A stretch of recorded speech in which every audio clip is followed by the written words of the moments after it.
The Prisoner of Zinda, Chapter 4. It hadn't been easy to escape from Strelsa and return to the hunting lodge without anyone seeing us. So, when Sabt suggested that I return to the capital and continue pretending to be the king, I let him know exactly what I thought. "You're mad," I said to Sabt. "The plan is too dangerous." Walking up to me, Sabt put his hand on my shoulder and then looked deep into my eyes. "Listen, if you're a man, you can save the king. Go back and pretend to be him." "But the Duke knows where the real king is, and all his men know," I protested. "Yes, but they can't say anything," said Sabt. "Listen, we have got them. They can't say anything without showing their guilt. They cannot say this isn't the real king because we have kidnapped him and killed his servant. Will they say that?" I realized that Sabt was right. Even if Michael knew who I was, he could not say he knew. But I still had doubts. "Sabt, surely someone in Strelsa will realize I'm not the real king," I said. "The princess has already said she thinks the king has changed. She will certainly realize." "Of course, it's a risk. But we must have a king in Strelsa, or the city will belong to Michael within 24 hours. You must do it for Retania." "What if the king is already dead?" "If the real king is already dead, then you shall stay king." "But I think the king is still alive, and I don't think they will do anything to him if you are in the capital. They would know that you would stay king if they killed him." It was a mad plan, even madder than the first plan, which had been a success. But as I listened to Sabt, I saw that it could work. "I still worry that someone will realize," I said again. "Anything is possible. But come, Rassendil, let's go to Strelsa. We will be caught if we stay here." "All right, Sabt, I'll try," I said.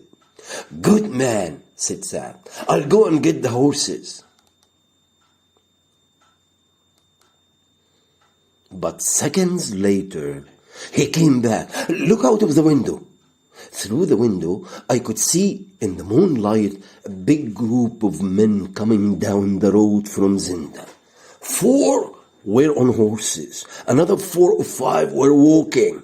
I knew they must be Michael's men, and they seemed to be carrying spades, coming to the house to hide their evil work.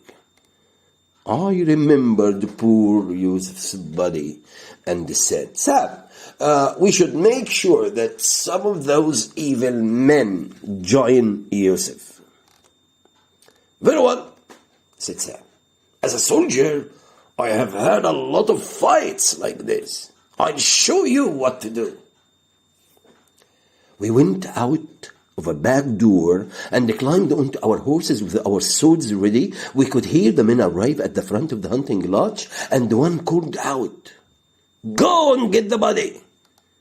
"Now," said Sabt, and we drove our horses fast to the front of the building. The men looked shocked to see us and were not prepared. I easily knocked one man off his horse, then hit another big man with my sword as he moved towards me. But there were only 2 of us, and within seconds I realized there were people all around me. Just as I was about to be trapped, I saw a gap between the men and saw my chance to escape. I turned my horse and quickly rode through the gap towards the forest. My horse was fast But as I left, I had a gun, and I was almost shot. I could see Sabt on his horse ahead of me, and went as quickly as I could towards him, waving. Then I heard another shot, and felt a terrible pain in my finger. Someone shot again, but now we were too far away for them to hit us. At last, I caught up with Sabt, who was breathless, but laughing. "Well done," he said. "That was very brave. Do you think they saw who you were?" "Yes." One of the men said, "It's the king," before I pushed him off his horse. "Good," said Sabt. "That will give Michael something to worry about." After a time, we stopped so that Sabt could put a bandage on my finger, which now hurt badly. We moved on in silence, as quickly as our poor horses were able to, until we arrived at a farm just as the sun was rising on a cold, clear day. I covered my face, saying to the farmer that I had a bad tooth, before we asked for food. The farmer was kind and let us rest, but we knew we could not wait for long and soon headed off. Some hours later, we saw the buildings of Strelsa ahead of us. It was about 9 o'clock, and all this time of day, the city gates were open, so we went through the gate that we had left from. The streets of the city were very quiet, as most of the people were resting after the celebrations, and we saw almost no one until we were back at the palace. Here, one of Sabt's servants was waiting for us. "Is all well, sir?" he asked. "Yes, Frailer, all is well," answered Sabt. "But the king is hurt," he said, seeing my finger. "It's nothing," I said. "He caught his finger in the door," Sabt explained. "Now remember, say nothing about this. All young men like to ride their horses now and then, so why not the king?" As the servant led our horses away, Sabt said quietly to me, "Frailer is a good servant, but sometimes it's best not to trust even the best of men." Sabt put the key in the secret door, and we went back inside the palace, down the passage to the king's room. Back inside, Fritz, who had been asleep, jumped up when he heard us and cried, "My king, you are safe. I'm so pleased." He then bowed down in front of me. "Even Fritz thinks you are the real king," laughed Sam. "I think we can do this." "Oh, Rasendel," said Fritz in surprise. "But what's happened to your hand? Are you hurt?" "It's nothing serious. What's more important is what we have to tell you." "What is it?" "Where is the real king?" he cried. "Be quiet, Fritz," said Sam. "Don't speak so loudly, people will hear us." Suddenly, there was a knock at the door. So Sam took me by the arm. "Quick, go into the bedroom. Take your hat and boots off and climb into bed. Cover yourself up so people think you're asleep." I did as I was told, but a minute later, Sabt came into the bedroom and smiled. He introduced me to a polite young gentleman who came up to my bed and told me that he was a servant of Princess Flavia, who had sent him to find out how the king was feeling after the coronation. "Send her my thanks," I said, "and tell her that I have never felt better in my life. The king has had a good long sleep," said Sabt. The servant bowed and left, and I smiled at Sabt. But Fritz still looked very serious. "Tell me, is the king dead?" he asked it quietly. We don't think so, I answered, but Duke Michael is holding him prisoner. The next day, it took Sap 3 hours to tell me all about the king's duties. It seemed that a king's life is quite hard, but a pretend king's life is even harder. At least Sap stayed with me to tell me what I ought to do and what I ought not to do, and what I should say to the many important people I had to meet during the day. I was worried when I met the French ambassador, and he asked me a question which I could not answer. But later, Sap told me that I should not worry, as the real king wouldn't have been able to answer either. I also had to tell everyone that I could not write because of my finger, so many important documents were not completed. After many hours of meetings, I was finally alone with my friends once more. I asked a new servant who had never met the real king for a drink, and then asked Sap if I could rest at last. I was not used to such hard work. Rest? No! We mustn't waste any time. Shouldn't we plan to attack Michael? Asked Fritz. Let's take things slowly, said Sap. So aren't we going to do anything? Said Fritz. We aren't going to do anything dangerous, answered Sap. If people find out who I am, I said, then I'll fight with the Duke. But at the moment, let's wait to see what the Duke does. He will kill the king, said Fritz. He will not, said Sap. If he kills the king, he knows that Rosendil will stay as king instead. And he cannot accuse Rosendil of anything, because then people will know that he's kidnapped the king. And we cannot accuse him in public without admitting that I am not the real king, I explained. So no one can do anything. It's a real stalemate, cried Fritz. But wait, half of Michael's 6 men are in Strelsa with the Duke. Only half? Then that means the other half are guarding the king, said Sap. Yes, you are right, said Fritz. So that means the king must be alive. If the king were dead, all the 6 men would be here with the Duke. Excuse me, but who are the 6 men? I asked. Unfortunately, I fear you will soon be meeting them, said Fritz. They are 6 special soldiers whom Michael keeps in his household at all times. They are completely loyal to him. 3 are from Mauritania, 1 is Belgian, 1 French, and 1 is from your country. They will do whatever Michael asks them to do, continued Sap. Would they try to kill me? I asked nervously. Without a doubt. Which 3 are here in Strelsa, Fritz? Asked Sap. The 3 foreigners. Tigoudet, Belsonin, and Detcher. So they are not the men we saw at the hunting lodge? I asked. I wish they were, said Sap, because then there would only be 4 and not 6 of them.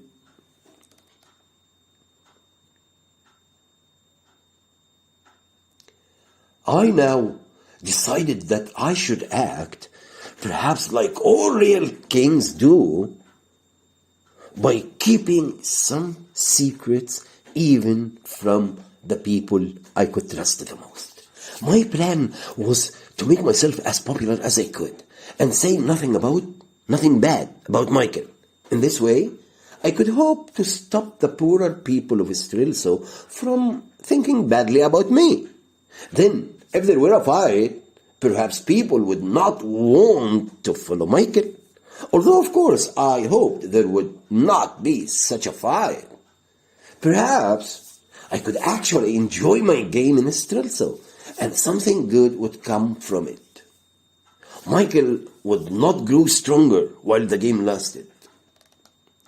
My plan began the next day, when I rode my horse through the park with Fritz and waved to everyone who bowed to me. The more my people saw me, the more they would realize I cared about them and their lives. I was not going to be a distant king who people only heard about. And as I had done before the coronation, I wanted to be seen most in the old town, where most of the poor people lived. Riding through some of the narrowest and oldest town streets, I stopped to buy flowers from a poor young girl with a gold coin. This attracted a lot of interest. And soon hundreds of people were following me on my way to the home of Princess Flavia. I knew the princess was very popular, and the people seemed very pleased that I had gone to see her. Moreover, if I had the support of the princess, this could only help me. Fritz also thought this was a good idea, and came with me on my visit to the princess's palace. I was shown into a guest room full of enormous mirrors, paintings, and beautiful furniture, and soon the princess arrived with her servants. I knew that I had to be very careful when I talked to the princess. I needed the princess to trust me, but I did not want to say too much to her, or she would realize I was not the real king. And although I wanted to show her that I trusted her, she must not think she could say what she liked to me, because I was not the man she thought I was. "You have completely changed since you became king, sir," she said. "You need not call me sir," I told her, "for after all, we are still cousins." She looked at me, then said, "I'm proud to do so, Rudolph, but I think your face has changed." I needed to talk about something else. So I said, "My brother is back in the city, I hear." "He went away for a while, didn't he?" "Yes, I hear he's back in Strelsa." "That's good. The nearer he is to me, the better." The princess looked at me. "Do you want him to be near you so that you know what he is doing?" "I'd like him to be near me because he's my half-brother. We are family," I answered. "We need to help and support each other. Unfortunately, I have heard he can't stay in Strelsa for very long." She looked at me strangely when I said this. But at that moment, there was a loud cheer from the streets outside. The princess ran to the window. Then she turned to me, looking anxious. "It's him," she said. "It's the Duke of Strelsa. He's coming here now." I was surprised by this news and did not know what to say. For several minutes, Princess Flavia and I sat in silence. Her servants also stood silently with their heads bowed. We could hear his steps outside the door, and I expected Michael to enter. But then the steps stopped, so he continued to talk again. I cannot remember what we talked about, but I found it very easy to talk to the princess, and time passed. I thought it was strange that Michael hadn't come into the room, but we did not talk about him at all until the princess suddenly jumped up and said, "You do know that Michael will be very angry. Is that a good idea?" "What do you mean? How am I making him angry?" I asked. "You haven't asked him to come in. He's been waiting outside the room for a long time." "But of course he can come in," I said, realizing I had made a serious mistake. "How funny you are," she said. "You know that no one can enter without your permission." "Of course," I said. "I had forgotten." But the princess looked at me in a way that made me think she realized something was wrong. I was never very good at remembering all the rules," I continued, wishing that Fritz had told me about this. But I'll go and get him myself at once.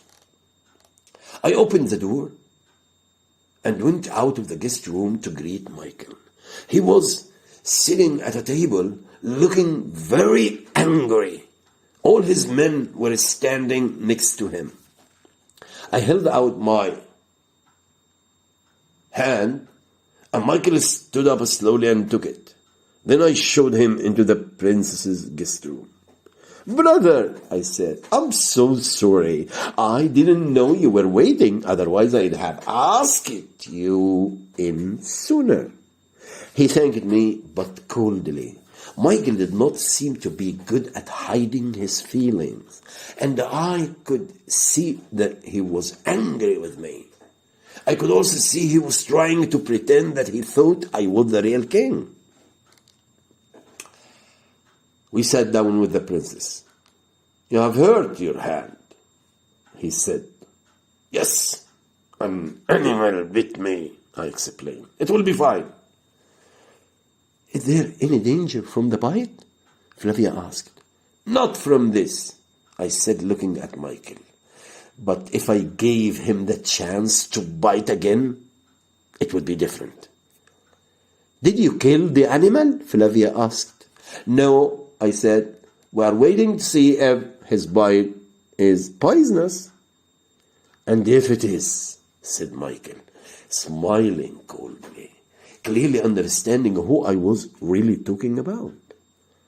"He will be knocked on the head," I said. "But he might bite again," said Michael. "I'm sure he will try," I replied, smiling. Then, worried that Michael would say something that I did not want to hear, I decided to change the subject. I told him how fine his soldiers were and thanked him for the splendid coronation. I thanked him for the great time I had had at the hunting lodge in the forest. When he heard this, he jumped to his feet and angrily walked towards the door. Then he stopped and said, "3 of my friends would very much like to meet you, sir. They are waiting outside." So I walked up to Michael and took his arm, and we entered the outside room like best of friends.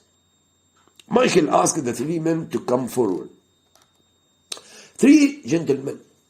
These gentlemen are the most loyal and honest of the king's servants and are my great friends. "I'm very pleased to meet them," I said. They bowed before me one at a time. First, the Gaudet, a tall, thin French man with straight hair. Then Bersonin, the Belgian, who was large and about 30 years old. And finally Ditcher, the Englishman, who had a thin face, strong shoulders, and very short hair. He looked like a good fighter and a bad character. I spoke to him in English with a pretend foreign accent, and I'm sure I saw him smile when I spoke.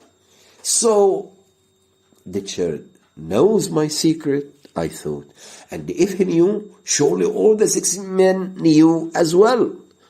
How dangerous were these special soldiers, and how safe was I, even in the palace of Streltsau. Thank you.